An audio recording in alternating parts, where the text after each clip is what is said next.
అన్నా గుంపులుగా వస్తే అంటారు గ్రూపిజం, ఒక్కడే వచ్చారా ప్రదీప్ రంగనాథన్. ఈ అమ్మ సినిమా అంటే ఇదన్నా. నేను చాలా వరకు సినిమాలు చూసినా, ఇలాంటి మంచి కంటెంట్ ఉన్న సినిమా డైరెక్టర్ గారు మీరు హ్యాట్స్ ఆఫ్ సార్. ఎందుకంటే మనం చాలా సినిమాలు చూసాం, ఒక ఎంటర్టైన్మెంట్కి రొమాన్స్కి అంటే ఏదో నరుకుటాలు కొరుకుటాలు ఉంటుంది, కానీ ఈ సినిమాలో ఫ్యామిలీ ఆడియన్స్ చాలా నచ్చుతుంది అన్న. మంచి ఎమోషనల్ ఉన్న సినిమా. ఒక అబ్బాయి లవ్ చేసుకుని ఒక అమ్మాయిని, ఆమె పెళ్ళైనా పిల్లలు పుట్టినా కూడా అతను అలానే ప్రేమిస్తాడు. ఒక మంచి లవ్ ఉన్న స్టోరీ సినిమాలో. ఎంటర్టైన్మెంట్ ఉంది, ఎమోషనల్ ఉంది, అండ్ సాంగ్స్ కూడా ఉన్నాయి. చాలా చాలా బాగుంది. మెయిన్గా నాకు బోర్ బ్రో ఈ సినిమా చూడు బ్రో, మన నిజ జీవితంలో అంటే యూత్ ప్రేమించి అని చిన్న చిన్న లంగ నాటకాలు ఆడతారు కదా, అలాంటి మీద సినిమా తీసిన సినిమా, మన నిజ జీవితంలో జరిగిన సినిమా.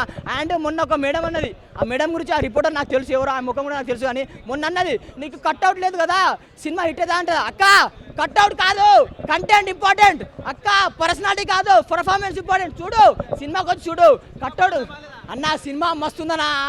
ఆమె కోసం వచ్చాను, ఆమె మొన్న చెప్పింది మా అన్నకి, ఏమన్నది నీకు కట్అవుట్ లేదుగా పర్సనాలిటీ లేదుగా, పర్సనాలిటీ కట్అవుట్ కాదు కంటెంట్ ఇంపార్టెంట్, పర్ఫార్మెన్స్ ఇంపార్టెంట్. 100 కోట్లు సినిమా పెట్టి తీయడం కాదు, ఒక్కసారి సినిమాకి వచ్చి చూడు ఎట్లా అర్థమవుతుంది. చాలా చాలా మంచి మెసేజ్ అన్న. చిన్నలు పెద్దలు పెళ్ళిళ్ళు వచ్చి సినిమా చూడండి, ఒక మంచి మెసేజ్తో. ఇంకా మన ఫ్యామిలీ ఆడియన్స్ మాత్రం చాలా బాగా కనెక్ట్ అవుతుంది ఆ సినిమా. రికార్డులన్నీ అన్న, ఈ మధ్యలో వచ్చిన సినిమాలన్నీ తుస్సు, ఈ డ్యూడ్ సినిమా హిట్ అన్న, అంతేనా. నాకైతే కంటెంట్ మంచిగా అన్న. ఓజీ అంటే ఓజీ వేరు, సినిమా వేరేనా.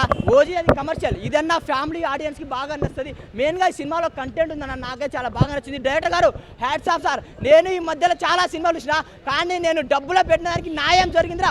ఫస్ట్ టైం ఐమాక్స్లో ఒక మంచి సినిమా తీసుకొని షర్ట్ ఇప్పి పోతాను సినిమాలో హీరో షర్ట్ ఇప్పురా